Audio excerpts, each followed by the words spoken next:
بسم اللہ الرحمن الرحیم۔ لاکھوں کروڑوں درود و سلام محمد مصطفیٰ صلی اللہ علیہ وسلم اور آل محمد پر۔ میں ہوں عمر دراز گوندل۔ ساری باتیں چھوڑ دیتے ہیں، چونکہ پاکستان کے اندر اگر انتخابی سروے کو دیکھا جائے، یعنی انتخابی سیاست کے اوپر جس طرح کچھ صحافیوں کی گرپ ہے، اس میں دو لوگ ہیں۔ آپ ان سے اختلاف ضرور کر سکتے ہیں۔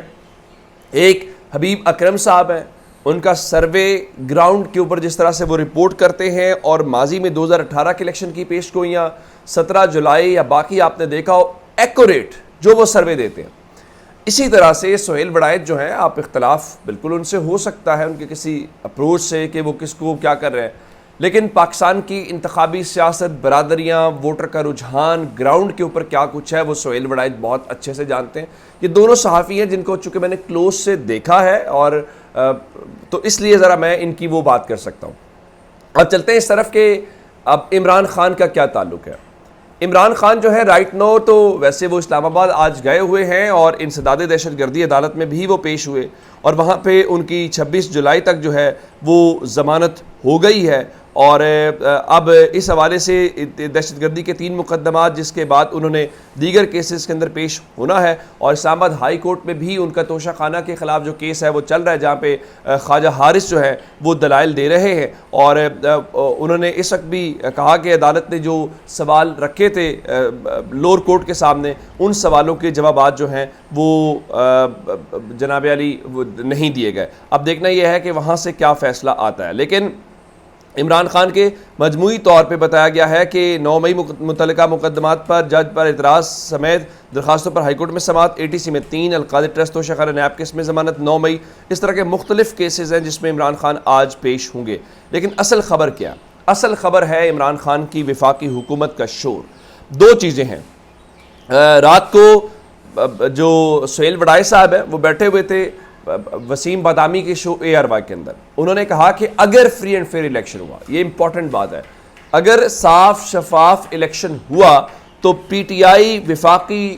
حکومت بنا سکتی ہے، جس کا مطلب واضح ہے کہ اگر آج قوم کو موقع دیا جائے فری اینڈ فیئر، اور ان کو کہا جائے آپ اپنی ول کا اظہار کریں، آپ کس کی حکومت چاہتے ہیں، آپ کس کو وزیر اعظم چاہتے ہیں، تو وہ کلیئرلی یہ ذمہ داری عمران خان کو دیں گے، لیکن سہیل وڑائچ کے مطابق لیکن ایسا ہوگا نہیں۔ اب وہ کیسے نہیں ہوگا میں وہ بھی آپ کو بتا دیتا ہوں۔ سہیل وڑائچ کل جیو نیوز کے شو میں بیٹھے ہوئے تھے، اور وہاں پہ انہوں نے بتایا کہ اب تک جتنے بھی سرویز آئے ہیں ان میں تحریک انصاف سب سے لیڈنگ جماعت ہے، وہ اکثریت حاصل کر رہی ہے، وہ آگے ہے، سب سے آگے۔ لیکن یہ بات اسٹیبلشمنٹ کو منظور نہیں ہے، یعنی عوام کا کیا فیصلہ ہے، عوام کی کیا رائے ہے، وہ اپنی جگہ پہ۔ ایسی صورت میں اسٹیبلشمنٹ اور PDM دونوں کو سوٹ کرتا ہے کہ ایک ایسی نگران حکومت آئے جو لمبی مدت کے لیے آئے، تاکہ PTI کو توڑا جا سکے۔ اب ہونا یہ چاہیے، یعنی وہ کہہ رہے ہیں عوام کی مرضی یہ ہے کہ وہ عمران خان اور تحریک انصاف کو لانا چاہتے ہیں، جب تک عوام کی مرضی کے خلاف کوئی انتظام نہیں ہو جاتا، جب تک تحریک انصاف کے توڑ کے طور کے اوپر یا کوئی اور انتظام نہیں لے آتا، تو اس وقت تک ملک کے اندر الیکشنز نہیں ہو سکتے۔ اب اس کا مطلب بہت واضح ہے کہ تمام تر ہتھکنڈوں، تمام تر پراپوگنڈے، تمام تر کوشش کے باوجود قوم ابھی تک ڈٹی ہوئی ہے۔ یہی وہ کانفیڈنس ہے جس کی بنیاد کے اوپر عمران خان کہتے ہیں مجھے کوئی فرق نہیں پڑتا کون پارٹی چھوڑ کے جا رہا ہے۔ اور اب یہ جو سرویز کروائے جا رہے ہیں، یہ سرویز صرف تحریک انصاف نہیں کروا رہی، یہ سرویز تحریک انصاف کی مخالف جماعتیں کرا رہی ہیں، یہ سرویز ایجنسیز کروا رہی ہیں، یہ سرویز طاقت والے کروا رہے ہیں۔ تو ان سب کا جو قوم کا فیصلہ اس وقت نظر آ رہا ہے وہ عمران خان کے حق میں ہے، لیکن سہیل وڑائچ کے بقول یہ چونکہ سرویز ہی عمران خان کے حق میں ہے، اور یہ بات اسٹیبلشمنٹ کو منظور نہیں۔ اب دیکھیں، دنیا کا اصول تو یہ ہے کہ قوم جس کو فیصلہ کرتی ہے تو اسٹیبلشمنٹ کیا، ادارے کیا، اپوزیشن کیا، سب اس کے سامنے کہتے ہیں جی بالکل ہمیں یہ فیصلہ منظور ہے۔ لیکن پاکستان میں کہا جا رہا ہے چونکہ قوم کا فیصلہ عمران خان کے حق میں ہے، تو ہم قوم کا فیصلہ جب تک بدلنے کی پوزیشن میں نہیں آ جاتے تو تب تک الیکشنز نہیں ہوں گے۔ تو سہیل وڑائچ جو ہیں انہوں نے یہ بات تو کر دی ہے، لیکن اب دوسری طرف جو عمران خان کے مخالف ہیں وہ آپس میں بھی لڑ رہے ہیں۔ رات کل میں نے آپ کو خبر دی تھی کہ زرداری صاحب کی اور بلاول کی اور شہباز شریف کی ملاقات ہونی ہے، تو یہ ملاقات جو ہے رات کو وزیر اعظم ہاؤس کے اندر ہوئی ہے، 1 گھنٹے سے ملاقات جاری رہی ہے، اور پیپلز پارٹی کے ذرائع بتا رہے ہیں کہ پیپلز پارٹی 60 روز میں الیکشن چاہتی ہے، ٹائم پہ اسمبلیاں تحلیل کر کے، اور مسلم لیگ نون جو ہے وہ 90 روز میں الیکشن چاہتی ہے، چند روز پہلے اسمبلیاں تحلیل کر کے، اور یہ رات کو خواجہ آصف نے بتا بھی دیا کہ اسمبلیاں اپنے ٹائم سے 1-2 دن پہلے وہ چلی جائیں گی، تحلیل ہو جائیں گی تاکہ 90 روز میں الیکشن ہو۔ یہ الگ بات ہے، وہ اسمبلیاں 90 روز والی تحلیل کرنا چاہتے ہیں، لیکن رانا ثناء اللہ کہہ رہے تھے جی 90 روز کوئی حد تو نہیں ہے، الیکشن تو 60 روز میں بھی ہو سکتا ہے۔ تو بھائی پھر آپ اسمبلی تحلیل ہونے دیں، اگر 60 روز کے اندر ہی آپ الیکشن آپ لوگ بھی چاہتے ہیں تو اب تو ایون صالح ظفر نے آج جنگ اخبار اور دی نیوز کے اندر لکھا ہے کہ رات کو جو ملاقات شہباز شریف اور پیپلز پارٹی کی قیادت کے درمیان ہوئی ہے، اس ملاقات میں کوئی سیٹ ایڈجسٹمنٹ اور اسمبلیوں کی تحلیل کا شیڈیول طے نہیں پا سکا، اور جو 1-on-1 ملاقات کے بعد کل رات کو یا صادق بھی شامل تھے، اسحاق ڈار بھی تھے، تو انہوں نے کہا جناب جو تمام حکومتی اتحادی ہیں ان کو اعتماد میں لے کے فیصلہ کرنا چاہیے تھا، حالانکہ فیصلہ جو ہے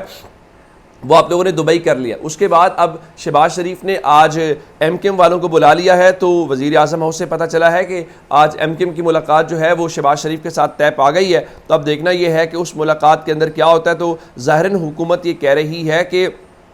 جو آئندہ الیکشن ہے اس الیکشن کو لے کے ہم نے اپنے اتحادی جماعتوں یا جو پی ڈی ایم ہے ان کے ساتھ مشاورت کا عمل شروع کر دیا ہے، تو اس میں ہم نگران اور باقی جو ہے اس حوالے سے بھی مختلف خبریں ہیں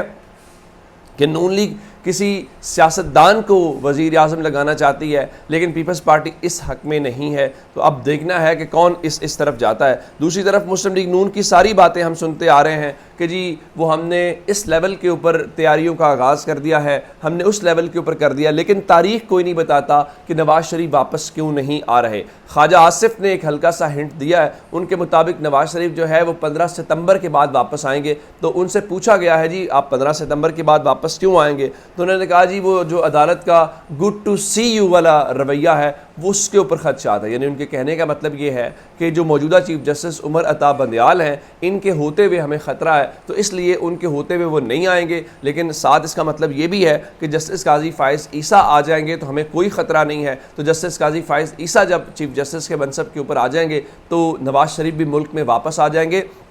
میں بار بار کہتا ہوں کہ مسلم لیگ نون یہ آنے والے چیف جسٹس کے ساتھ زیادتی کر رہی ہے، ان کو متنازع بنا رہی ہے، ان کے بارے میں یہ تاثر قائم کیا جانا کہ جناب وہ مسلم لیگ نون ان کے ہوتے ہوئے تو کوئی مسئلہ ہی نہیں ہے، جو مرضی کریں، یہ بہت بڑی زیادتی ہے۔ لیکن میں آپ کو ایک بات بتا دوں، یہ ہر بار ہر حکومت کو لگتا ہے کہ یہ آرمی چیف لگ گیا تو ہمارے مسئلے حل ہو جائیں گے، یہ چیف جسٹس لگ گیا تو ہمارے مسئلے حل ہو جائیں گے۔ ایسی بات نہیں ہے۔ دیکھیں مجھے منصب جب ملنا ہو تو میں ایک مختلف انسان ہوں، جب منصب مل جائے،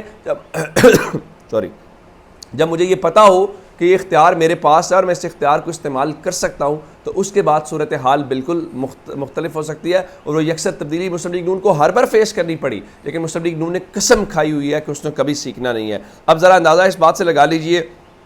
ہمیں آئی ایم ایف کی ڈیل کے کچھ نکات رات جو انہوں نے اپنے ویب سائٹ کے اوپر وہ بڑے پتہ چل رہا ہے آئندہ ہمارے حالات کیا ہوں گے، اور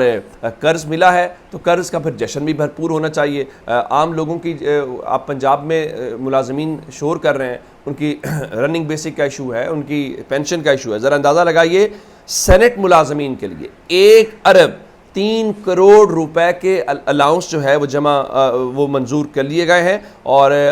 سینٹ کے ملازمین کو یہ ملیں گے، اور یہ صادق سنجرانی صاحب نے منظوری دی ہے۔ اس سے یہ تنخواہوں کے علاوہ ہے، جس میں ان کے اعزازیے ہیں، جس میں باقی چیزیں ہیں۔ تو کیا ہی کہنے، 1 ارب 3 کروڑ آپ کے ٹیکس سے اکٹھا کر کے سرکاری ملازمین کو یوں پلیٹ میں رکھ کے دیا جائے گا کہ جناب آپ جائیں، کھائیں، عیاشی کرے، یہ آپ کے باپ کا پیسہ تو ہے، اس میں کیا اتنی قباحت والی بات ہے۔ تو اب تک کی اپڈیٹ سے اپنا بہت سا خیال رکھیے گا۔ خدا حافظ۔